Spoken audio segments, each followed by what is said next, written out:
Bradshaw. Need to pick a number and get in line. You betcha. We're ready for the 20 laps that will decide it here in San Diego. The gate about to drop, and let's see who's going to get the start tonight. It is Mike Kowski, number 3, who grabs the lead. His teammate Jeff Ward in second spot. Damon Bradshaw is third. So it is not the spectacular start that he has had in the last 3 races. He's led 59 of the last 60 laps in main events. He's not going to lead lap 1. He's in danger of losing third. Number 9 coming up to make it a Kawasaki freight train is Jeff Matasevich. And Matasevich does not quite get the job done. Bradshaw used that outside rail where all the power and the speed is to hold on to that number 3 position. Kowski is the leader as Bradshaw puts the pressure on Jeff Ward, and the rest of the field comes storming behind. You got a glimpse of number 1 Jean-Michel Bale trying to catch up, and there goes Bradshaw, aggressive early. What a move. He's not waiting. He went high, then just cut to the inside. Jeff Ward had no idea he was coming, and he was set up perfectly for that pass. Didn't we just hear Jeff Ward say it was going to take a veteran to beat this kid? That was a veteran kind of move that Bradshaw just pulled. You got it. There is the signal to Kowski. Gas it up. Nobody needs to tell Mike that this man is on his heels. Damon Bradshaw currently second. Mike Kowski, the race leader, has never won a Supercross main event. He's been a solid competitor in the 125 class, twice the national champion in that division. A Supercross victory has eluded him, and if he is going to claim his debut victory here this evening, he's got to hold off Damon Bradshaw. His turn to try and do that. Nobody else has been able to this year. Dave, I think it's good to point out that in earlier races, we saw Bradshaw move immediately. He would not follow. He immediately went to the front. Now, I want to go back and say that we had talked about Bradshaw being the only guy that could beat Bradshaw. And what I meant when I said that was that he's got to look out for these careless mistakes that you make when you're really aggressive early in the race. Now, right now, Bradshaw is kind of probing, and he's picking his place to pass on this racetrack. He's studying every move that Kowski is making and biding his time. When he makes the pass, it's going to be, I would think, a good, safe, clean pass. He's not going to put himself in any danger. I think Bradshaw right now is really riding a smart race. And that alone is a big difference from what we've seen in the last 3 outings. He didn't wait for anybody. He didn't size anybody up. He just charged out, knew he could make the pass, made it, and went on his way. But now he is definitely measuring Kowski, and Kowski is riding very, very well. Together, the two of them are pulling away from the rest of the field, which very early in the race has a pretty significant gap back to the third-place man, Jeff Ward. For the record, the 2 Honda riders, and here they are, 5th and 6th for Jean-Michel Bale and Jeff Stanton, and locked in a teammate struggle. We've seen this all year long. They're racing each other. They look like they're doing battle, but they're not racing for the lead like they were last year. I can't wait for the race when the gate drops and we have all of the really good guys into that first corner and out of the first corner together. Stanton makes the pass on Bale, takes over the 5th spot, will set his sights on number 9, Jeff Matasevich, who currently sits in 4th, and Bradshaw rides the rail to within a couple of bike lengths of the leader, Mike Kowski. Kowski through the whoops, calm, cool, collected, doesn't seem to be showing the pressure at all. Well, one of the things that I like that Kowski is doing is riding his own race. He's not worrying about Bradshaw. You don't see him looking behind him, wondering where Bradshaw is going to come from. He's taking his lines. He's riding the best race that he possibly can. And I think he's saying, hey, if he gets me now, then he gets me. I am dazzled at the pace. They have put a straightaway on 3rd place, and Kowski is setting that pace, albeit pushed by Bradshaw. Here's Kowski on the good line. Bradshaw going out into the wide open spaces there. Will he pull off the pass? He got him. Oh, that was a major league Supercross pass. Bradshaw went to the outside, just dialed the throttle of the Yamaha, used the high part of the racetrack, and railed around Kowski. That was beautiful. He set that up through that most difficult set of whoop-de-doos we've talked a lot about here this evening. It has been a trouble spot for a lot of the good riders, but it was like a three-way to the lead for Damon Bradshaw, who now takes the advantage on lap 4 and immediately opens up the separation over Mike Kowski. We'll be right back. Introducing Color Match, the acrylics. So Jack Murphy Stadium, where Damon Bradshaw is leading round 5 of the AMA Camel Supercross Series over Mike Kowski. Jeff Ward, number 6, trying to close in from 3rd spot. And behind him, his teammate Jeff Matasevich. Number 2 is Jeff Stanton. And number 1, Jean-Michel Bale. As we set the top 6, the battle for position right now is 4th and 5th between Matasevich and Stanton. And that one's been going on for a while. Stanton's not having much luck getting around.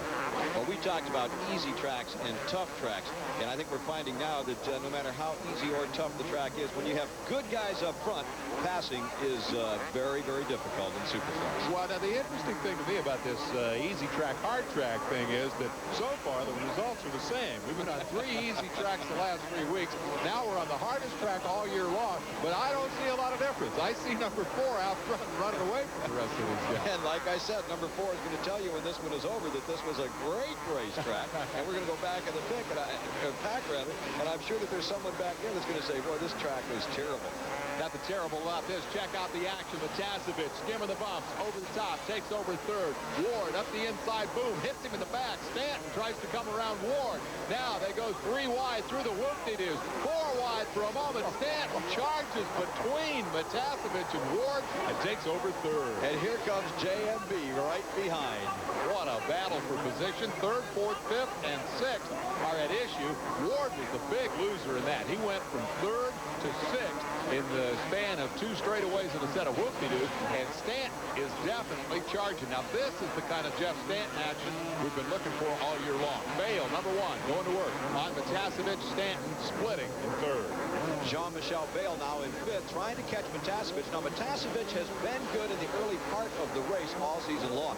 Because of that leg, though, he's not 100%. He starts to fade. The question is now, how long will he hold up Bale before he does start to fade, and Bale can get around it? And, of course, Bale's still a little bit of a question mark after the brutal crash in his heat race. He may be a little detuned, so you got a couple of guys there for whom health is the issue, currently running in the 4th and 5th spots. Stanton charging hard, pulling away, maintaining, I'm sure, the hope that he can catch up. Bale goes to the outside on the line that Bradshaw used to make that pass. Zings in underneath. Is he going to get around him here? I don't know. Matasevich, yes, he is. He's going to make it. But Matasevich looked over and he saw Bale. He tried to take that line away, but Bale just kept right on coming. Then he changed lines and dropped down underneath him, and that made the pass for him. Boy, Bale is slick. He is just a master at passing. Whether the track is easy or difficult, whether it's smooth or rough, he can always find the smoothest place to go. And he makes it look so effortless. He really doesn't use a lot of frantic body English to control that motorcycle. Yeah, Supercross is an aggressive type of riding, and when we talk aggressive, of course, we have to look at this man, the leader, Damon Bradshaw, the most aggressive rider on the circuit. He combines 2 things. He combines the grace and the beauty that Jean-Michel Bale presents with the aggressive brute force of maybe, say, a Jeff Stanton. In that second spot, you got a glimpse of number 3, Mike Kowski. He led it early. He's been stuck in the runner-up spot since this man, Damon Bradshaw, went flashing by. The question remains, can anybody beat Damon? Tonight, I don't see any likely candidates on the horizon. Matasevich has slipped back into the clutches of Michael Craig, who is having his best main event ride of the season. And yet, further back behind him comes number 7, Mike LaRocco, who won at Orlando and is still trying to find the form that carried him to victory in that season opener. That is a trio of Kawasaki's working their way in positions 5th, 6th, and 7th. I'm going to give a call to the rider behind LaRocco. It's Jeff Ward as he continues to slip back. I see nothing on the surface that is wrong with Jeff Ward, but he must have some kind of a problem out there. Michael Craig takes a double jump where Matasevich took a single and takes a position for his trouble. Craig has a lot of experience on these stadium courses, generally racing with the Mickey Thompson Stadium Off-Road Series, that truck racing series where they tear up all those pickup trucks. Craig races in what's called the Ultracross Series that runs as a companion to that. Whether it means anything or not, this track was built by the same man that builds those tracks in that Ultracross Series, so that might be a plus for Michael Craig. He's certainly worked his way through all those Kawasaki's right now and is in line for a top 5 finish. We'll give a call to number 10, Larry Ward, number 5, Guy Cooper, of whom we've seen a fair amount here this evening. But in the main event, again, the bad start seems to be the bugaboo for Cooper.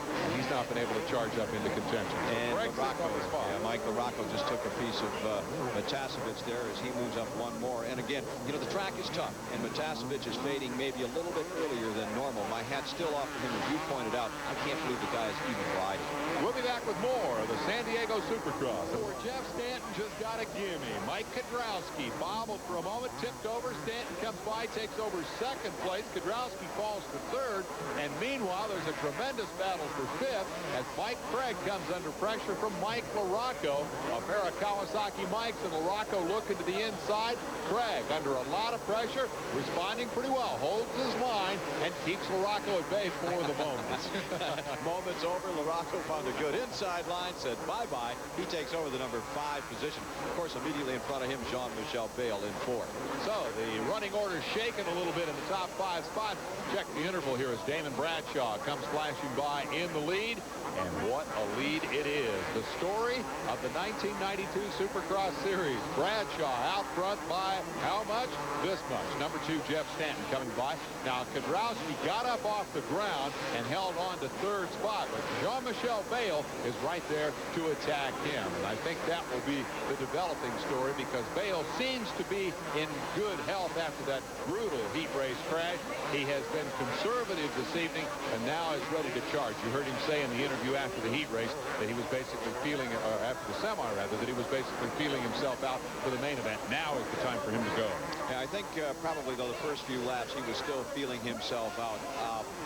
My guess would be that he's, with only 1 position or so to gain because of the huge gap in front of Mike Kowski between himself and Stanton and then on up to Bradshaw, that probably Bayle is going to be content maybe with 4th place point. I don't look for a lot of action from the first 4 or 5 guys from here on out, Dave. I want to put you on the spot because you disagreed with Hannah that if Bradshaw won tonight, this championship is over. And I wonder what you think it is that's going to save the title hopes of, for example, Jeff Stanton, number 2. Well, I think that they all have a little bit left. And I think if they get off the line together that we're going to see them reach down and find that little bit extra. And I think we're going to see the matchups, the duels that we've been looking for all year long. I think Stanton can run with Bradshaw, and I certainly know that Bayle can run with Bradshaw. And I think that they need to prove it to themselves, and the only way they're going to do that is not give away that 5 or 10 seconds at the beginning of the race. They've got to get off with Bradshaw, they've got to run with him, and then make the pass. And then I think we're going to see a whole new series. As we watch Stanton circulating in 2nd spot, there is a change in that 5th and 6th place battle. It's still LaRocco 5th, but the 6th place challenger is now Larry Ward, as the number 59 bike of Mike Craig has fallen out of contention for that position.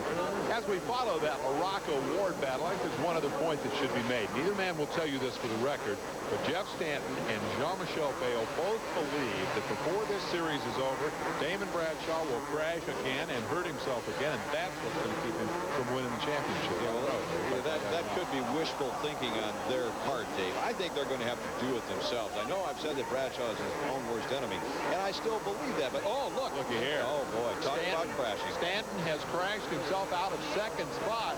Both Kowski and Bayle get by and drop the 2-time series champ to 4th. So Damon Bradshaw is your leader. We'll take a look at the top 5 and be back in San Diego for the finish right after this.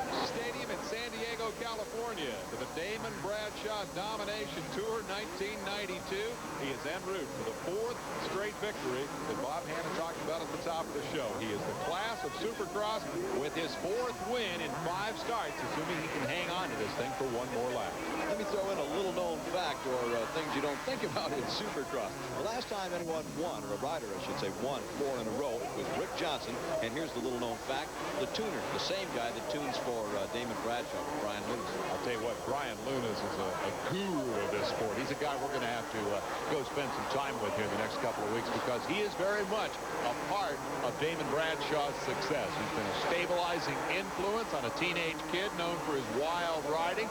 He's focused Damon Bradshaw, and he has been very much a factor in this win streak that threatens to turn the 92 season into a runaway. Fair to say there's been some great racing. It's all been the race for 2nd spot. Damon Bradshaw, 19 years old, out of Charlotte, North Carolina, riding like a man possessed. He wants to win this championship by about 200 points. Look at here. Battle for 2nd, final lap. Mike Kowski under pressure. Here comes Jean-Michel Bayle, saving his best for last. Think he can get around him? Oh, he's going to try every line on the racetrack. Look at there. He's going to the inside. Now he'll switch back to the outside, trying to cut across. Make it official. Bradshaw wins. Who's going to get second spot? Here they come. Give it to Kowski. Bayle made it look close. It wasn't that close. Couple of bike legs. Jean-Michel Bayle settles for third. Bradshaw has made it 4 in a row, 4 out of 5. He dominates.